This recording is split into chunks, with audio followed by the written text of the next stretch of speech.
All right, welcome to another edition of the Hardwood Huddle. My name is Randy Zellea from backsportspage.com, and with me, as always, Lord Vader. He is the guy. He was the one who was supposed to play Kylo Ren in the trilogy. He was not available due to contractual disputes. Yeah. He, Also, Adam Driver was pretty good. he is the king himself. He is Bill Ingram. Bill, what is up, my friend? It's good to see you. It feels like we're playing a little bit of catch-up right now, but we're here. By definition, we are playing catch-up. Part of the problem was that my router died in the middle of this interview that you're about to see, and I didn't know what was going on. I just knew it was out, and so you'll see some technical difficulties on my end that have now obviously been resolved. So. Mm-hmm. Well, but the funny thing with this interview with John Michael was before we went on air, and a little bit during the interview itself, I couldn't believe how many Major League references we had in this interview from the movie Major League. We just had, I don't know if Bill, if you heard it during the interview where we said when the Cavaliers officially won the championship, I asked him if he did the, oh my God, the Cavaliers did it, and did the whole thing where he did the arms that Bob Uecker did in the second one. Right. So, but with all joking aside, yes, today's show is about the 2016 Cleveland Cavaliers. Just to set the background and the backstory a little bit, LeBron James came back to Cleveland in 2014 for the 2014-2015 season. The team made the NBA Finals, but against the first round against the Boston Celtics. Kevin Love went down with injury, and in Game 1 of the NBA Finals, Kyrie Irving went down. So it was the Golden State Warriors versus the Cleveland Cavaliers. So that's pretty much how it ended up. And Bill, going through the journey of this season, of course, David Blatt getting let go and Ty Lue getting promoted. It was a very interesting story, the Cleveland Cavaliers from 2015, 2016. Well, first of all, when you see the highlights of people out in the parking lot sweeping up ash and then trying to glue back together those LeBron James jerseys that they had burned this season. Well, I think, really the thing that this particular team highlighted for me and the run that they had is that winning a championship, and Shane Battier talked about how hard it is to win a game. Just winning one game in the NBA. When he was on our show, he talked about that's so difficult, people don't appreciate it. Winning a championship, you have to have the right players on the roster, of course, but it's not just that. You have to have the right chemistry, and at the end of the day, and this will absolutely determine this year's NBA Finals, you got to have health. I mean, if the Lakers are healthy when the ball goes up on the playoffs and LeBron and AD, who cares about the rest really, but if LeBron and AD are healthy throughout the playoffs, the Lakers are going to win the championship. They just are.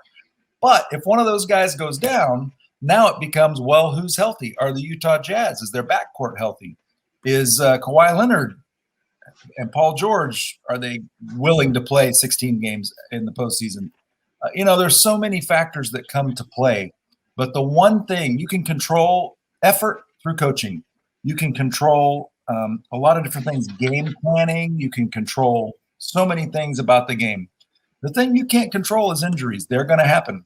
And when they happen is what determines the outcome of your season. Even if you're like the most amazing team in the Eastern Conference and you come in, you get hurt, bam, you're done. And that's what happened to the Cavaliers. Even though, hey, the Warriors were just – they could have won anyway, and they did. We saw the Warriors, but that's the one thing that just kills you. And by the way, we would like to apologize to Kyle Kuzma and some of the other members of the Lakers. You do matter. They matter, but I mean, you have a choice. Injured or Anthony Davis is getting injured. Sorry, Kyle. I'm just saying I don't want their feelings to be hurt if they're watching the show. Kyle, you do matter. We do like you. But and one of the things that we talked about with John was the signing of the offseason that year of Richard Jefferson, on what he meant to the team, both on and off the court. And like you said, the aftermath of this was, Kevin Durant, the following season, signs with the Golden State Warriors. The criticism that he still takes to this day of saying, hey, you left your team to join somebody else's team to win a championship. what's the best way of saying this without being like offensive to those Kevin Durant haters and LeBron lovers? Look, LeBron left Cleveland to sort of get an education on how to win in Miami. That's like reality. We can say what we want about LeBron James, but that's what it was. He went to Miami to learn how to win. Mm-hmm. So Kevin Durant went to Golden State, I think, to learn how to win.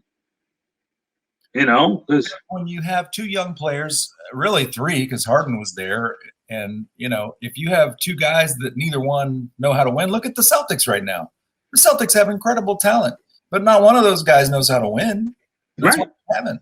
So the thing I think is ironic, and I'm a Durant guy. I knew Kevin before he played in the NBA. Used to hang out with him during the draft. We sat in the hotel, talked to him about who they needed to draft. He'd text Sam Presti and say, hey, you need to draft this guy. And then sometimes they would. And we'd be like, nah, we built this Thunder team, But so I'm a big fan of KD, even though he's gotten a little soft on the whole social media. He worries too much about that. But he's a good kid. You want any player in the league can take the last shot in a game where you have to have a three-pointer to win the game.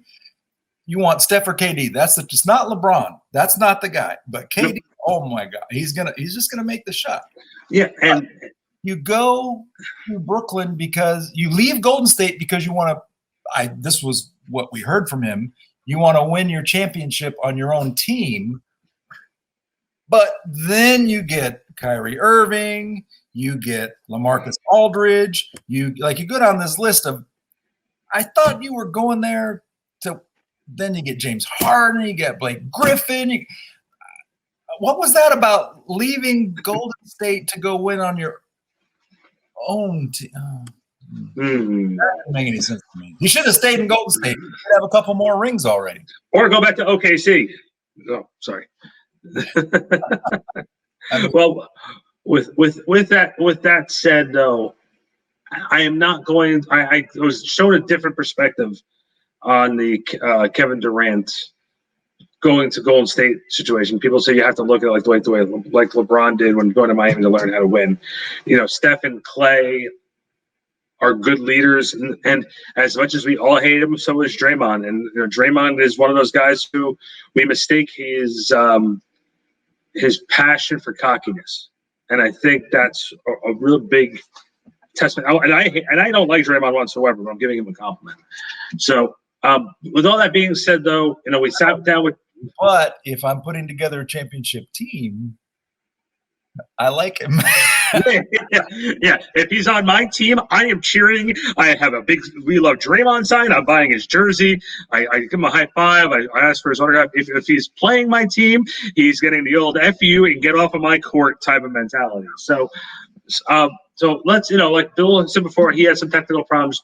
During this interview, I did the best I can to sort of pick up where he was leaving off, and John was great, and we always enjoy having him. The original plan was to have him and Bob Fitzgerald on from the Warriors to make this a little group discussion and maybe get some virtual punches going, since we don't do some really we're all social distancing still.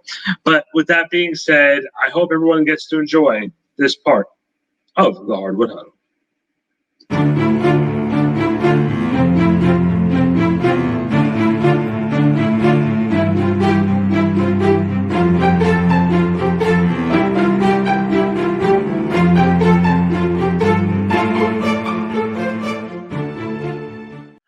All right, welcome to another edition of the Hardwood Huddle. My name is Randy Zellea, backsportspage.com. With me, as always, he is the Sith Lord. He is the Jedi Knight.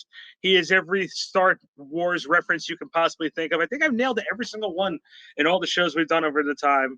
His name is Bill Ingram. And joining us today we dive deep into the 2016 Cleveland Cavaliers with the voice of the Cleveland Cavaliers, Mr. John Michael. John, thanks for giving us some time today, buddy. I appreciate it. You got it, Randy and Bill. Always fun to visit. So I guess the story has to start where the last story ends, with the 2015 Cleveland Cavaliers, the NBA Finals trip for the first time since, I guess, for the Cavaliers, since 2007, if that's correct. The last time the Cavaliers were in the NBA Finals, and LeBron came back after a 4-year stint with the Miami Heat, led the team to the finals, but then I guess injuries came through that playoff run where Kevin Love got hurt against the Boston Celtics and Kyrie Irving got injured against the Golden State Warriors in game one of the finals. And the Cavs end up losing that series 4-2.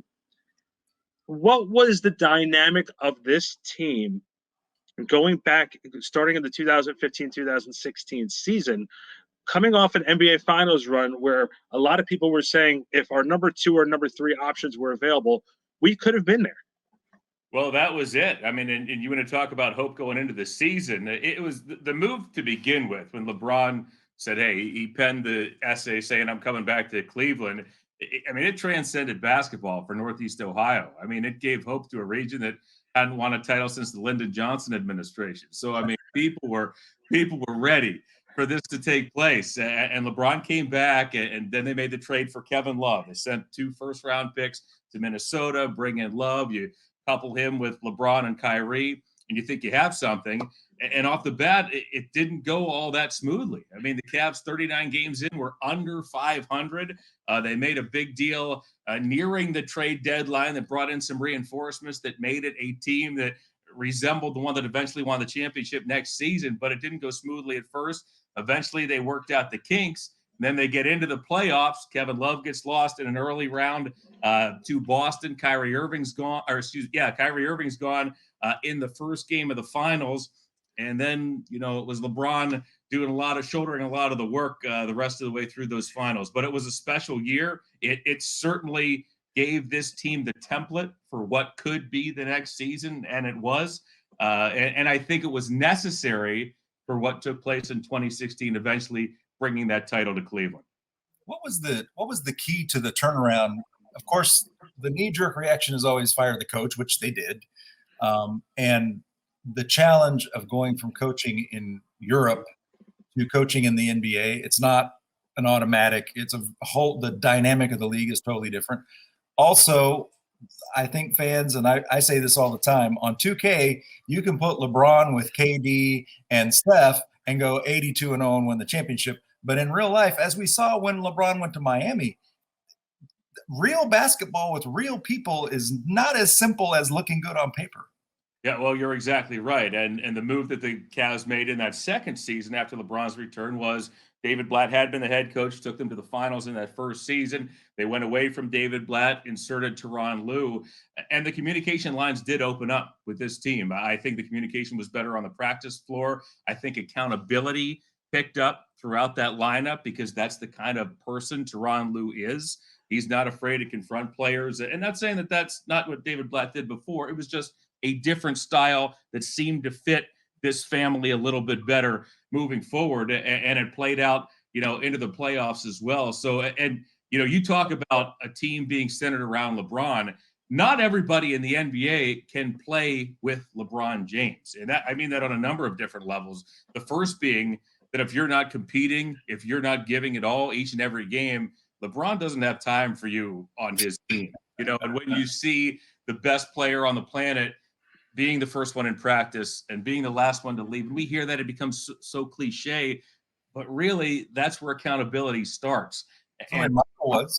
Yeah, well, that's right. And LeBron expected everybody. And when LeBron knows every single person's play, and then you run the wrong way, and LeBron knows what you're supposed to be doing, and he doesn't even play your position, you better know what you're doing out there on the floor. So for a number of different reasons, and a team with LeBron on it is designed to operate around LeBron, right? And if you are a player who cannot handle that, that doesn't suit your style, it's not going to work. So it takes a while to figure out who are the best complementary pieces to play with LeBron James. And I think it took a full season to do that.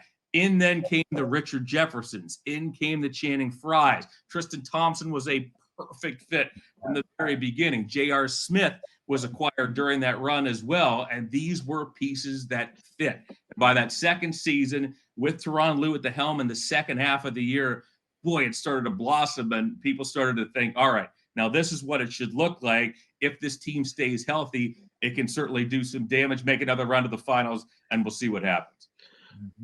Can you talk about what it was like not only for this team of being at home, but also on the road traveling, knowing that a team with LeBron James sort of has the target on their back. Every team is getting up to play a LeBron-oriented team. Obviously, coming back in 2015, working through the adjustments the 14-15 season, and now going into the 2015-16 season with a team that's sort of a work in progress like they were. What was it like for being on the road with a team like that, knowing that there was a target on the back all the time?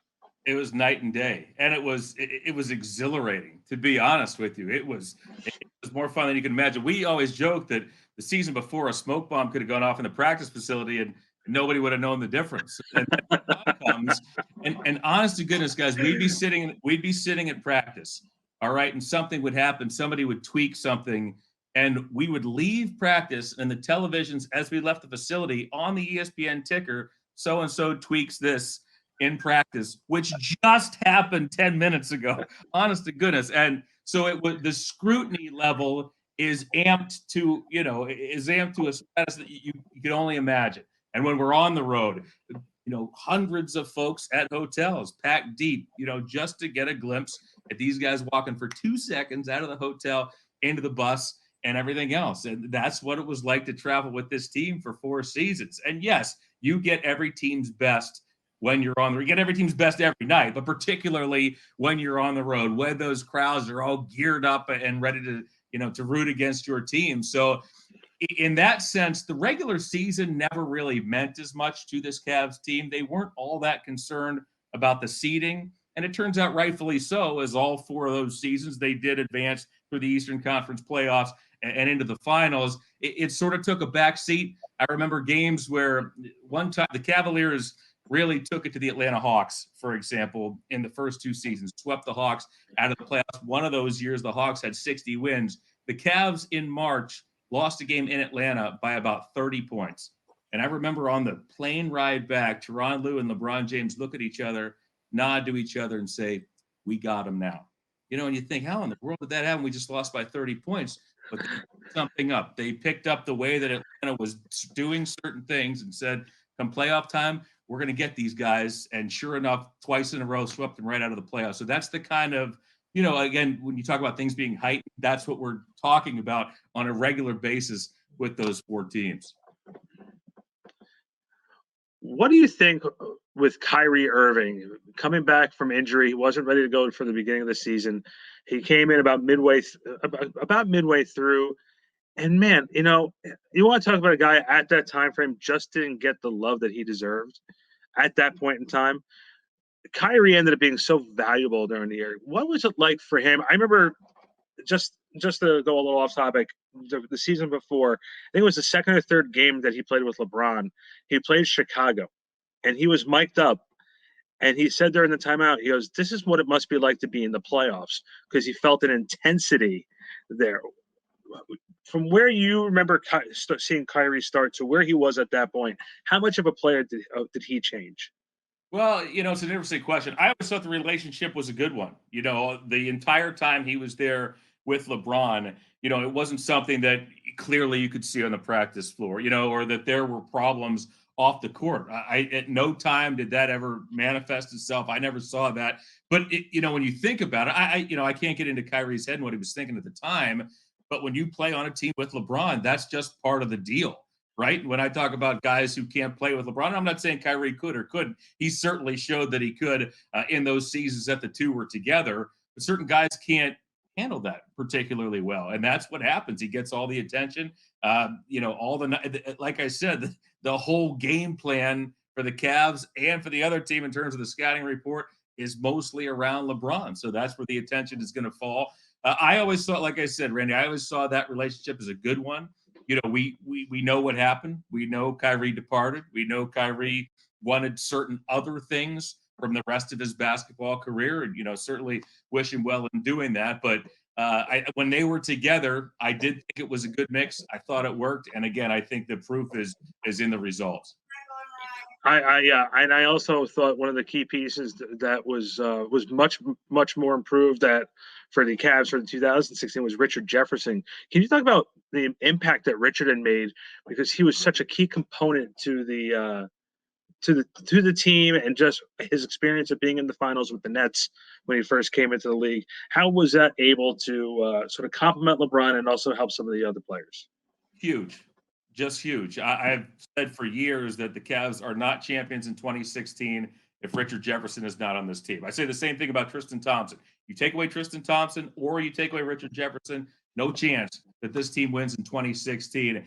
Jefferson was a stabilizing force. He'd been there before. And I think, again, the more veterans you have in that locker room, the better off the situation is, particularly ones who have been there before, like Jefferson. But what a key role he provided off that Cavalier bench. Tyronn Lue in the playoffs really would shorten that bench at times. He was only using two guys, two or three, in terms of those reserves, and Jefferson was usually the one that was used the most. So, yeah, it was something that was necessary. It was a critical pickup, and like I said, the Cavs aren't chance without Richard Jefferson.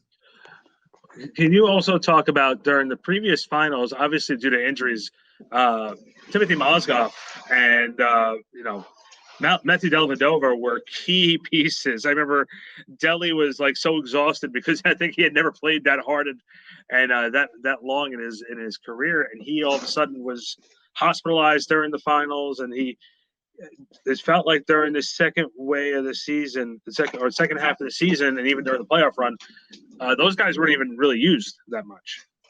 Well, right, and Dellavedova, I mean, he became an instant folk hero in Cleveland, and the way he introduced himself mostly to Cavs fans in that crunch time was Kyrie Irving was injured in that 2015 finals. It was Dellavedova who guarded Curry the rest of the way. The Cavs won in Golden State in Game 2, won in Cleveland in Game 3, and it was after that Game 3 finals game in 2015 that, in fact, they had to take Dellavedova to the Cleveland Clinic because he literally left everything out there on the floor. He was dehydrated, and they had to take care of him after that game. But he was a critical part of the run. And then Mozgov's an interesting question because it was, that series started as Mozgov was in there, Bogut was in there in terms of some of the big men, but that series eventually evolved completely away from big men. I mean, you rarely saw Bogut, you rarely saw Mozgov.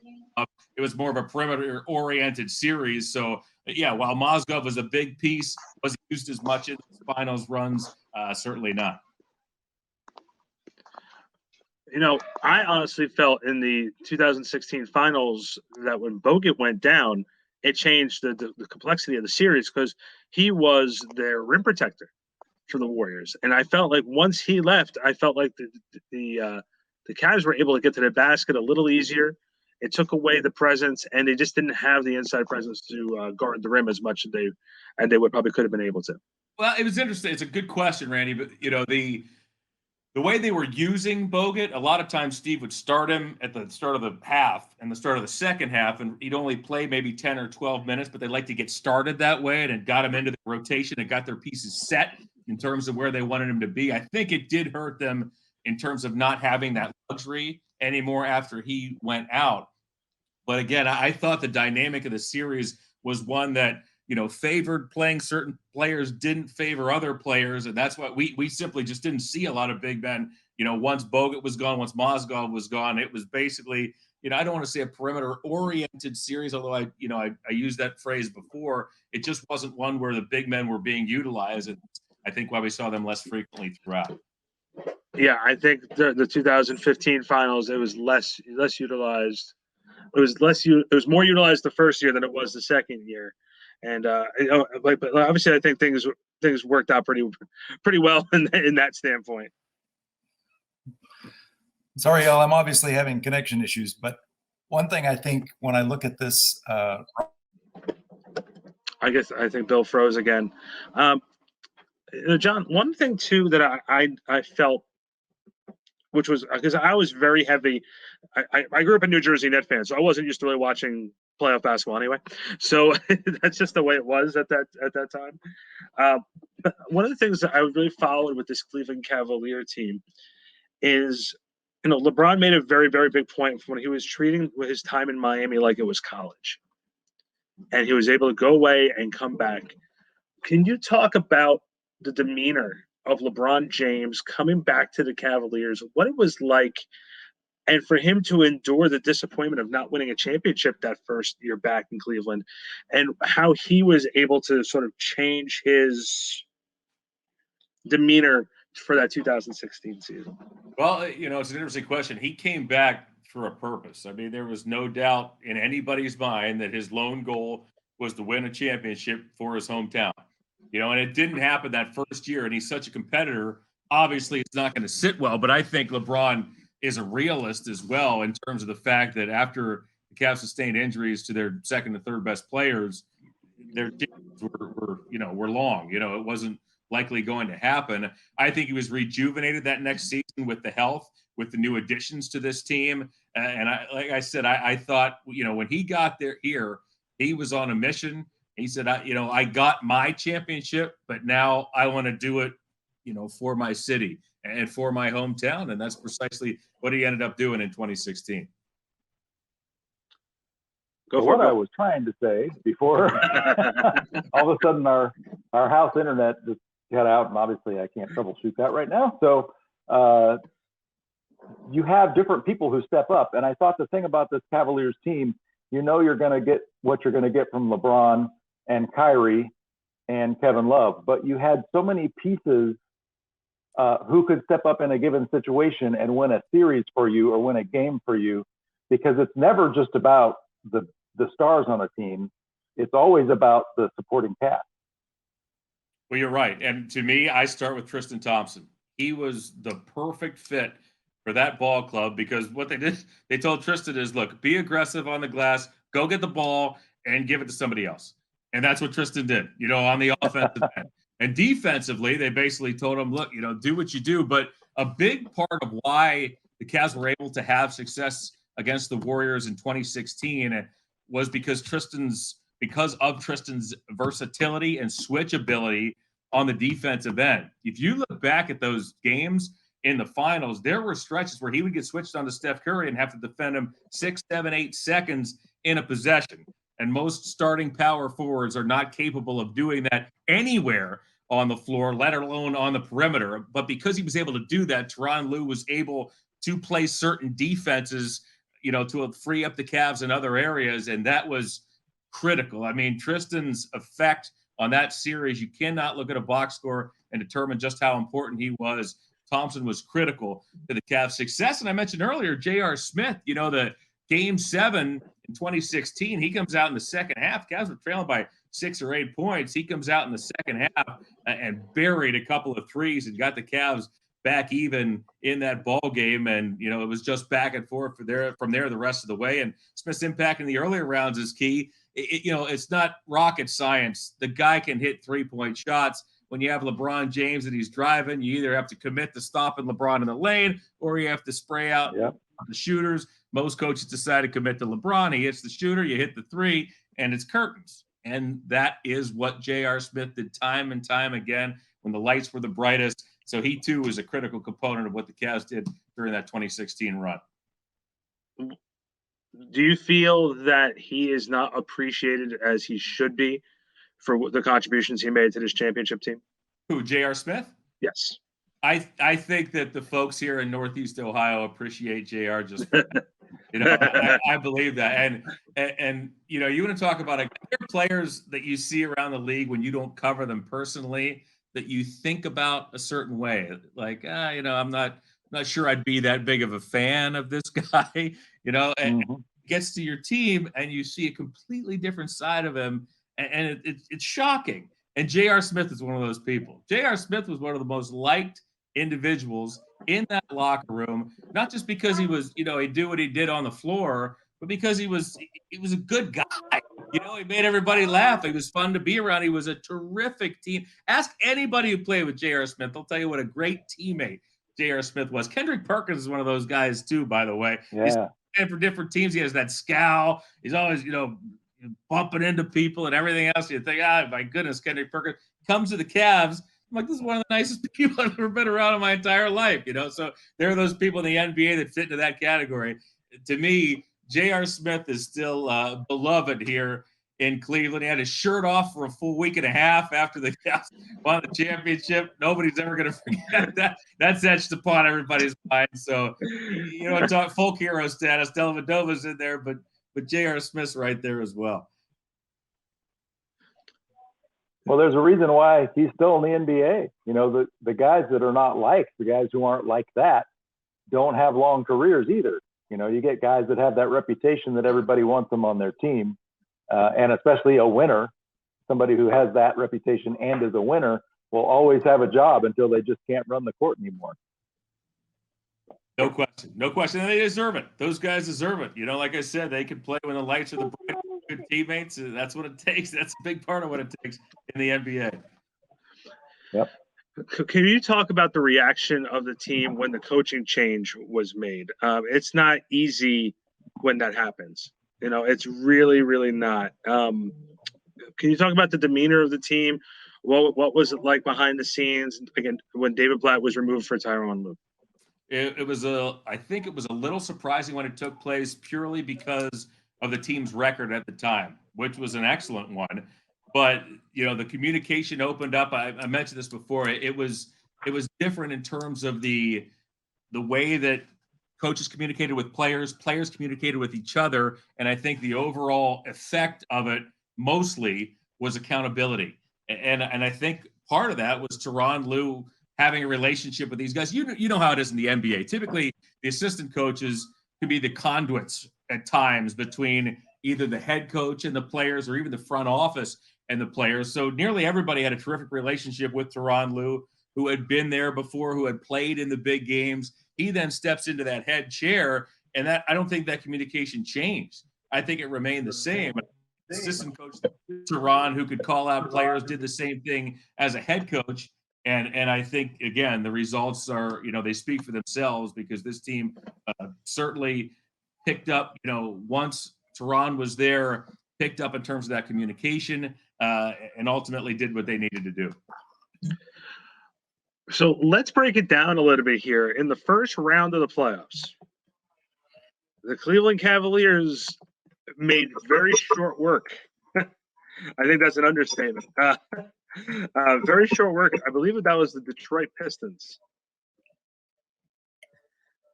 I'm just double. I want to make sure I give you the correct. Okay, yeah. So the Cavs defeated the Pistons in 4 straight games.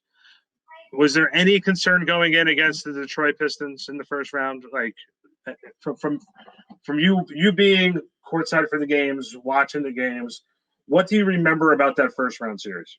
I remember that was a closer series than it seemed. If you check the scores in that series, there were some close games. I don't think the Cavs going into that series thought we might get hung up on this particular team. And as was always the case, they wanted to get the series done with as quickly as possible because they had older players. They wanted to rest up for the next series. So I think while that series was closer, in terms of the games than some might remember, it was one that I think the Cavs thought they were going to be able to take care of handily. And that is eventually what they did. And then in round 2. Most of those games were, in fact, the last game was a 2-point.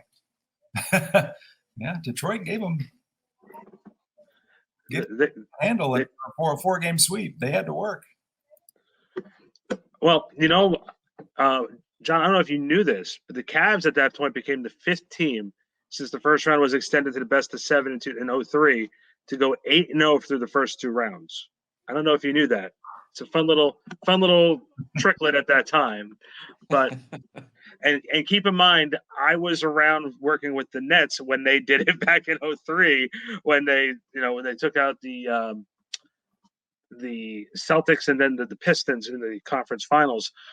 What I guess the general thinking was at that point in time, because you guys beat Atlanta, you guys beat Detroit, and now you're playing Toronto, and Toronto had a hell of a season that year. Was it, this is the mission and this is what we've got to accomplish to get back to get to the goal that we need to get to? Or was it more of like we're looking, because I don't think Bill, this would be a good question for Bill from our perspective, because you're in the trenches with the team. We're media people. I had a hard time even taking Toronto seriously as a threat at that point. Well, yeah, I did, because you basically had DeMar DeRozan, who is a good but not great player and has been that throughout his career now. Kyle Lowry, who was not yet. Kyle became he is an incredible player in Toronto, but at that time wasn't incredible yet. And so when you looked at their roster and then you looked at the Cavaliers roster, you thought, this is over. Let's go ahead and schedule the finals from my perspective. Yeah, it's interesting you bring that up. I checked my notes now. It was a sweep of the Pistons in the first round, sweep of the Hawks in the second round, Toronto 6, and then Golden State in 7. I'll get back to talk about Atlanta in a moment, but that Toronto series loomed a little bigger than you might think, guys. And Toronto in Toronto was tough. You said it, Bill. At the time, Lowry had been maligned for not being able to step up in big spots. Since then, we've seen differently out of Kyle. I mean, obviously experience over the next handful of seasons. But that was a team the Cavs looked at as being dangerous. And the Raptors took it to the Cavs a couple of times in that series. Like I said, it went 6. Dwayne Casey had those guys playing hard, playing well. What I remember about that is that Toronto's bench had played such a huge part of what they did during the regular season. It was critical to what Dwayne and that coaching staff was doing. And the Cavs, Dwayne, the first couple of games, the Cavs were able to take advantage of that bench. Then Dwayne began to shorten the bench. And in terms of the way their rotation went, it seemed like they were almost thrown off later in that series. But earlier in that series, they were giving the Cavs everything they could handle. And trust me when I tell you, the Cavs did not take that series lightly, particularly going into Toronto, where at the then Air Canada Center, that was a wild place in which to play. And you mentioned before about the Atlanta series. What did you want to bring up about the Atlanta series? The Atlanta series was interesting. Remember, guys, that was a team that had won 60 games. I mean, they had 4 All-Stars in their starting lineup. They, Millsap, Korver, Teague, and Horford. That was 4 of their starting 5. And DeMar Carroll was their 5th player. That was another series that, while I told you the Cavs thought they had the secret sauce to beat the Hawks, which they did, as they proved that they beat them, they swept them out of the playoffs twice. That was a heck of a team. The Cavs, again, for, not taking a team lightly, for a team that did advance to the finals 4 consecutive times to get through the Eastern Conference, that was a series that they looked at, that they figured it was going to be a battle. But when you look at how those games played out, Mike Budenholzer, again, decided, and he didn't really change it up too much. He said, we're going to stop LeBron. We're going to stop penetration. And the Cavs shot threes all series long, and they nailed threes all series long. They time and time again, they blistered the Hawks with the 3-point shot. Again, like Budenholzer was picking his poison, decided to stay put, let the Cavs shoot threes, hope that they missed, and they never did. And they swept the Hawks out of the playoffs 2 seasons in a row. You said it right. I mean, in that situation, if you're Mike Budenholzer, I don't think you second guess. If even now you would say the best thing you can do is try to stop LeBron, and because what's the higher percentage, LeBron taking a shot in the paint or any of those guys shooting a 3? There's not too many coaches in the league that wouldn't take that trade-off. It's the ultimate quandary, right? I mean, that's the situation that LeBron put you in. He still puts you in today, right? What do you know? He has a different partner. Anthony Davis could do different things, but he still puts you in that exact predicament today at this age with his ability to pass the basketball and his IQ, knowing where to hit the open man, knowing how to manipulate defenses. It's all part of what makes him what LeBron James is. And it's what coaches have, it's what kept him up, sleepless nights time and time again. Now for decades, had to deal with the LeBron problem when he has the ball in his hands. Well, LeBron went to Houston after they lost to Dallas in 2011 and had a private camp with Olajuwon and said, look, I don't understand. I'm the best player, but I can't win a championship. And Hakeem told him, look, it's very simple. You're not taking the game seriously enough. You're blowing powder on everybody. You're spending too much time pulling up from mid-range where you're not forcing the defense to make a choice about you. You should know, he said, no one in this league can stop you from getting to the rim. You should never stop at mid-range. You go to the rim, you either score or you kick it out. And how many players have rings because of Hakeem? Matt Bullard, Pete Chilcutt, Vernon Maxwell, Kenny Smith, these guys don't have rings if they weren't playing with Hakeem, because he did the same thing. You had no choice. Everybody had to get sucked in. And then he was also just an incredible passer out of the post. I love watching that kind of basketball. I just love it. Yeah, I mean, again, it's how do you defend it? You know, it's the big question, and we saw it time and time again. And it's funny too, Bill, that Cavs fans, but particularly when the Cavs played the Warriors, right? I mean, that was one of the the highest octane offense that maybe this game has ever seen. Yeah. Right? Up and down the court. There, you know, if you score 120, the Warriors said, fantastic. You want to score 120? Wonderful. We'll score 145. And they play you that way. They'd kill you. They'd kill you every time. You think you're good enough to score 120? Okay, we'll score, 20 points more. The kind of basketball the Cavs had to play to win at times was criticized. At times was called boring.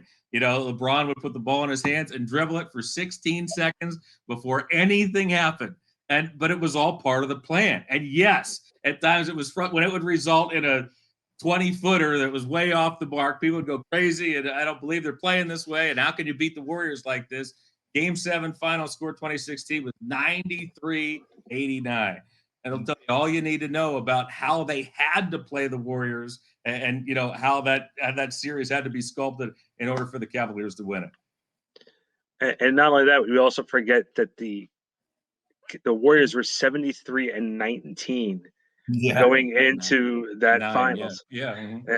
So that's just something that everyone has to think about. So let's go to the finals. Let's talk about it. This is I was doing a little bit more research. Man, I almost forgot that the first 2 games of this series were absolute blowouts. And the one thing that I remember was during the fourth quarter, when the game was well out of hand, Richard Jefferson was in the game, and he's making backdoor cuts. He's going to the basket. And my first thought was, besides the Andrew Bogut conversation we were having before, the Warriors were not very deep inside the paint. So if you go to the basket against them, it's going to be hit or miss, And Richard was one of those guys who ended up, when Kevin Love missed a game later in the finals, who stepped in and really had an impact. But that was one of the things that really, really caught my eye. And the first 2 games were not really competitive. What was the change of philosophy going back to Cleveland? I don't know if there was a change in philosophy. I just think that at that point, desperation set in, getting blown out 2 times in the other team's gym. You're coming home, and this is it. This is do or die. You lose game 3, it's over. And they won. They took care of business in game 3. I'll tell you what was the turning point to me, Randy, is they lost game 4, which was a very winnable game 4. Okay. Mm-hmm. They in the fourth quarter, when they got on the plane going back to Golden State, you mentioned some of the numbers. I think it was something like in the regular season and the postseason combined, Golden State had only lost either once or twice all season at Oracle. I want to say once. And the Cavs had to go in there and win 2, win 1 in game 5 and win 1 in game 7. Yet on that plane, there was an authentic belief among the players and the coaches talking to each other that we know what we did wrong in game 4, but we're okay. We're going to be fine. We can go get this done. And it wasn't rah-rah stuff. You guys have been around the game enough to know when it's authentic, when it's not. It wasn't rah-rah stuff. It was, we really think we have this figured out. And did we let a golden opportunity slip by in game 4? We did, but we feel that we have what it takes to do it. And it was odd. I'd never been around a feel like that, particularly on the heels of a game that just felt so devastating at the end of game 4, that could be curtains for the Cavs. That plane ride out was really something else. And sure enough, they got it done in game 5 and came home, took care of business again in game 6 and went out and got game 7 as well.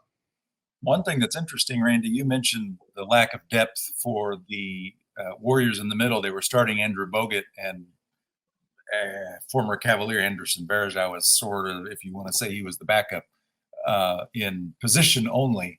But the Warriors were at their best when they took Bogut out and brought in Iguodala and the smaller lineup, and they just swarmed. And I think it kind of reminds me of the way the Golden State Warriors played the Mavs the year that the Mavs were the top seed and the Warriors were the 8th seed, and they came in and just small balled them to death and used the inability of the other team to match up, even though Dallas had an advantage with the big guys in the middle, Dirk, but they were able to take an advantage and turn it into a disadvantage. And I think that's where you see that coaching, recognition that, hey, we can't beat them in the middle, so let's not try. Let's do our thing and be really good at our thing and force them to stop us. And I think that's, from a coaching standpoint, it's tough to trust that, I think. Well, and that's part of what I was alluding to earlier in our chat, is that it turned into a series where, all right, we're not going to go with big guys. We're going to play this thing, swarming, as you put it, Bill. And that, to me, the two things that are the most underrated about those Warriors teams, one was their defense. Everybody sees the highlights. Everybody sees how this team, in a way, revolutionized basketball with the three-point shot and everything else that they were doing offensively. But there was a time where, going into the playoffs, during the regular season, the Warriors not only were number one in field goal percentage, they were number one in opponents' field goal percentage during the regular season. And people forget just how good they were and swarming, to use your words, on that defensive end of the floor. The second was players like Iguodala coming off the bench. Earlier, it was players like Barbosa and Lee, Sean Livingston throughout those four, finals matchups between these teams. The Cavs would do everything they could to deal with Curry and Thompson and Durant and Draymond. And then they'd go take a break, and in come heady veterans, all of whom know how to play the game, high IQs. Here comes Livingston. He knows what he's doing. Iguodala's a pain in the neck. They just come in waves. And there was no time to take a breather. You had to play for 48 minutes. And that's why you want to go up against the Warriors in a 7-game series, you better be ready to go, because they're coming right from the opening tip, and they're not going to stop until the series is over. And that's how it was each and every time during those 4 final series. Got to ask about the atmosphere, Game 7, plane ride, everything about it. Talk. You were with the team. You were around it. What was it like? Something that I think Bill and I will never fully really understand. That feeling. What was that like? Well, I'll start here with about 3.5 minutes left. That game was tied at 89. And that game remained tied until 53 seconds left. And that felt like 45 minutes, guys. That was the longest stretch of scoreless basketball it felt like ever. It was just missed shots and turnover. It was like the scene in Rocky 2 where Apollo and Rocky are just hammering each other with roundhouses, and nobody's going down, and the other one hammers each other, just back and forth, and nobody could score. And LeBron gets the block, and everything else takes place during that time until Kyrie hit the three-pointer to put the Cavs up for good with 53 seconds remaining in Game 7. And still, and even though the Cavs had a 2-possession lead, ended up winning that game by 4, at no time did I take a deep breath and think, the Cavs got it. At no time until maybe 2 seconds left, then finally everything just overwhelms. It was that tight. And then, from a broadcaster's perspective, you just go. You think you know what you're going to say, but at that point, man, everything just comes spilling out, and you pray it sounds good. You don't know what happened. You don't know what you said.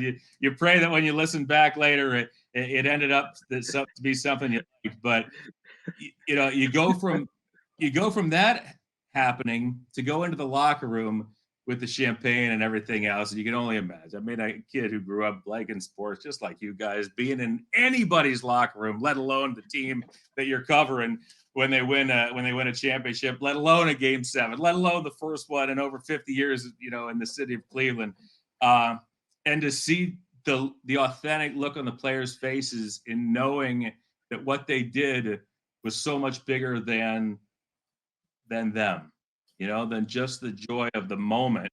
It was so much bigger for so many people and so many generations of Cleveland sports fans that hadn't experienced anything like that. And it was touching to a lot of people and emotional, as you might imagine. And it's something you'll never forget. And that sting of the champagne's real, guys. That doesn't wash off for about a week. but it's all worth it. Then you end up in the parade and the float with 2 million of your closest friends in downtown Cleveland. A couple days later, it's, as you might imagine, just something special and something you never forget. So what you're saying is when you're doing that call right at the end of the game with 2 seconds left, thank God there's a 7-second delay. No, I mean, I don't get those 7 seconds. Right. Yeah. No, the mantra I kept repeating to myself was keep your composure so your listeners can lose theirs. I kept saying it over and over. Keep your composure so your listeners can lose theirs, because you want to go, oh my God, you want to lose your mind. But on radio, you're the eyes, you're the ears. You can't do it. On television, you might be able to get away with it because everybody sees what's happening. But you are it. For the people who happen to be stuck in their cars at that time, for the people listening on radio, it's you. So you better get it right. You better stay as lucid as you can throughout the entire experience to try to convey it as accurately and as fun as you can. So you didn't do the Bob Uecker from Cleveland, from Major League. You just do the whole thing. We're like you do the whole thing. Oh my God, the Indians! And I literally had this mental picture of like LeBron punching J.R. Smith and picking him up and hugging him. You're just gonna reenact the whole movie on the court. It'd be great. I think that's it for me, Bill. If you want to add anything else, please. I think he might have froze again. It's okay. At least we, John. Smile. At least he's happy, right? Yeah, he's so happy right there. He's so loving that conversation. John, I think I'll close it up with if you can give your favorite memory, obviously from that time is obviously the championship, but from the parade and being involved in that time frame. Obviously now the team is on tougher times. I almost felt like after that last finals run where you guys got swept by the Warriors, where there was no Kyrie, and the team made some adjustments with bringing in Larry Nance Jr. and George Hill. That team was going to be scrappy to make it to where they made it back to the finals. So now the team's in a tougher spot than it was when LeBron was there. What are you looking back at that? Not just 2016, but the time frame that LeBron came back. What are your fondest memories of it? Well, you mentioned the parade, and again, you're going to talk about joy. Just to see the joy. I mean, there were reportedly anywhere from 1.2 to 2 million people in the streets of Cleveland, and to see people from all walks of life, all ages, the collective joy on everybody's face was unimaginable. And I always said, people talk about, the ring, what are you going to do with the ring? And I said, you can keep the ring. I had my son was a newborn at the time. My daughter was 2. I said, you put me on a float with my newborn and my 2-year-old and my wife riding down the streets of Cleveland with all of our friends there celebrating this win.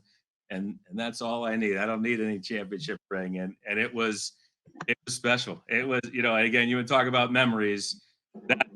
That's one of them, just seeing the excitement and seeing almost a weight lifted off the shoulders after 52 years of struggles is something I'll never forget. And you fast forward till now, when I think back to those 4 years, my first thought is, thank goodness they got one.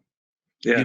Because you think about teams that the cycle in the NBA can be a long, arduous cycle, to get back to where even to the playoffs, right? To get back where you're playing meaningful basketball, to get back where you're a legit threat to win the NBA championship. It is not easy. It's more wide open now, by the way, Randy, I think, than maybe at any other time over the last 20, 30 years. It used to be maybe 3 teams could win it, at the start of the season, and that was it.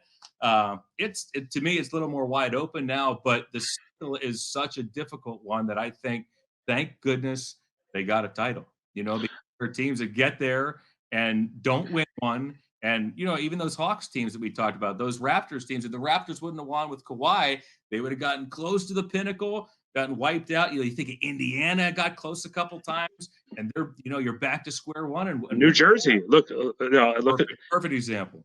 Yeah, New Jersey. Look, John, I don't know how familiar you were with what was going on with the Nets at that time. Yeah, but the Nets had that core. They lost the second round against Detroit in a brutal 7-game series when the Pistons beat the Lakers. But that Nets team, Jason Kidd played that playoff run against the Knicks and the Pistons on one leg.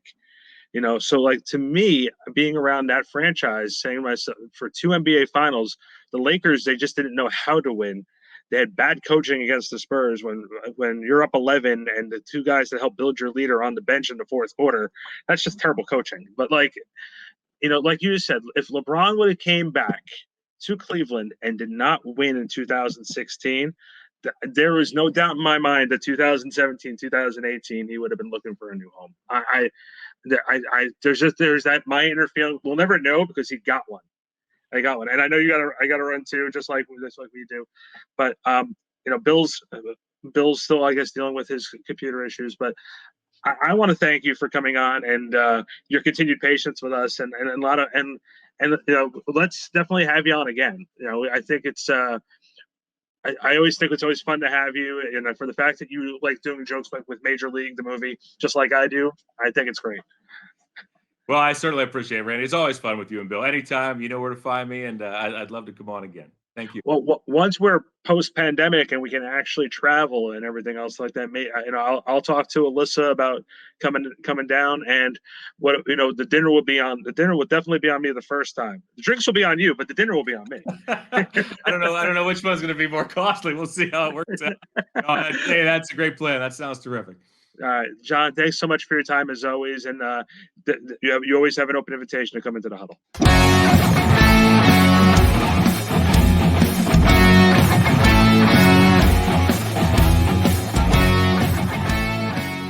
All right, so that was John Michaels, the voice of the Cleveland Cavaliers. Had a great time talking with him and loving his reaction to the Cavs winning the championship when he said that no one really believed it until the buzzer rang, and then nobody, and then someone believed it. I kept wanting to wipe that powder off his shoulders,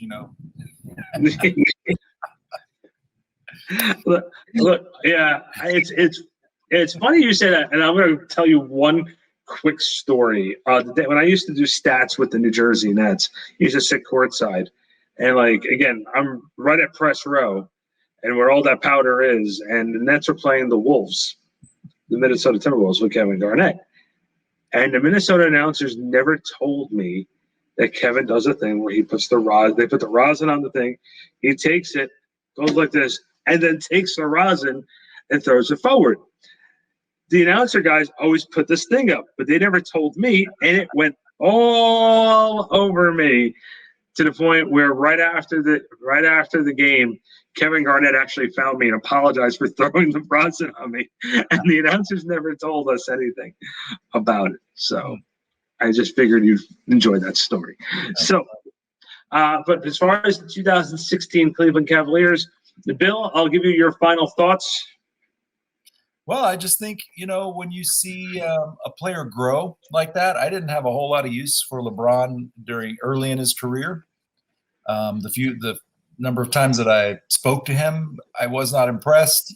Kind of walked away going, this guy just doesn't get it. A lot of young players don't, but to see him grow, to see the player who emerged from Miami, LeBron, ready to take on being the guy, because he went there so you could play with the guy, and Dwayne Wade was the guy.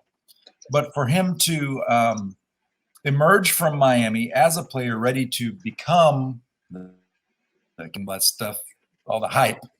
I thought that was good. Even again, not a fan of his, but someone who I now appreciate the journey that he's made to get from where he was to where he is. I thought, hey, that was worth the price of admission or the price of watching it on TV. My final takeaway was seeing a guy who was passionate about trying to make it work for Cleveland, because when he left to go to Miami, he was like public enemy number one and was never be welcomed back. They would welcome back Oh man, I was gonna use an analogy, but it's just probably better that I don't use that analogy whatsoever. Screw it, I'll use it. And if Andrew feels it's too offensive, he can edit it out. He's just welcomed like Hitler's into Germany at that point. You know what I mean? Like, I hope that's the right analogy. I don't know. You might be canceled now. And we now welcome back you to the cooking podcast. With that being, but all joking aside, I think that LeBron made, he didn't hate Cleveland. He just wanted to, he's desperate to win. If you think about LeBron pre-Miami, you saw an immature kid who thought that, he was getting screwed by everybody. And then it took him. Like it was in high school and college. Yeah, he wanted things handed to him. And he went out and earned, once San Antonio eliminated the Heat in that last NBA Finals that he was in Miami, he felt he needed a change. He saw the writing in the wall, Miami, that he was going to have to be the guy. Yep. And he said, you know what, I think it's time to go somewhere else. And he says, well, I don't want to go back to Cleveland. And everyone's sitting there saying, why would Dan Gilbert bring him back after that seething letter? The two of them sat down, talked, and they were able to work it out. And, he had an unbelievable run back when he came back to Cleveland. And it might be the best run in sports history. And if you look at what the Cavaliers are right now, no one can ever doubt that. I think one thing people don't understand, even players, maybe some, is that to get to the NBA, you had to be the best player in your state. Being the best player in your state, LeBron, hands down the best high school athlete, could have gone to any college in the country, full ride, no questions asked. Then you get to the NBA and you're only playing against other players who were also the best players in their state. And so you've got guys sitting at the very end of the bench who are so much better than anybody in college basketball. I mean, hands down, and they can't even get minutes in the NBA. And I think that's something that it's something that when a rookie is coming into the NBA, that has to be the biggest challenge. Is all of a sudden you're going up against guys who are never played against very many guys who are as good as you. These guys are all better, And I think that's LeBron, who had it as easy as he did through coming up through and then through high school. That probably was something he had to get pounded into him a little bit. I think it was a very, very, very good wake-up call. And you know what? For his sake and for everything that he went through, I was happy for him and happy for the city of Cleveland that broke that long streak. Now, so we put a bow on this episode. Our future episodes coming up, I'm not exactly sure which one is the next one. We do have the Detroit Pistons 2004 season. I'm not saying that because like, oh my God, we don't even know what our next episode is. We're tackling a bunch of different topics, so we haven't decided which one's going to go on next. So the 2004 Detroit Pistons is coming up. We have Shaq versus Kobe coming up. We have the Allen Iverson trade to Denver coming up. We have quite a few things coming, and we also might throw some bonus episodes here and there. So with that being said, Bill, I'm so glad to see you back here. And then we'll be back and keep coming to backsportspage.com. Bill, where can they find you? Well, on Twitter, I'm, as it says right there, at the Rocket Guy. That's where I am on Twitter. Of course, if I write about the NBA, it will be at backsportspage.com. And my personal blog is ishmaelslegacy.com, which I don't ever write about the NBA there, but all kinds of other stuff. So that's where you can find me. And for me, listen, I've come to the conclusion that I'm everywhere. Backsportspage.com, Randy BSP on Twitter and Instagram. I'm hosting 4 podcasts. I do weddings and bar mitzvahs. I've come to that conclusion. I'm everywhere. So just keep going to backsportspage.com for more information. And this show might be expanding out a little bit more also into a written style. But Bill and I will tell you that when it goes official. So we'll get there. All right, guys. We'll see you next time here on the Hardwood Huddle.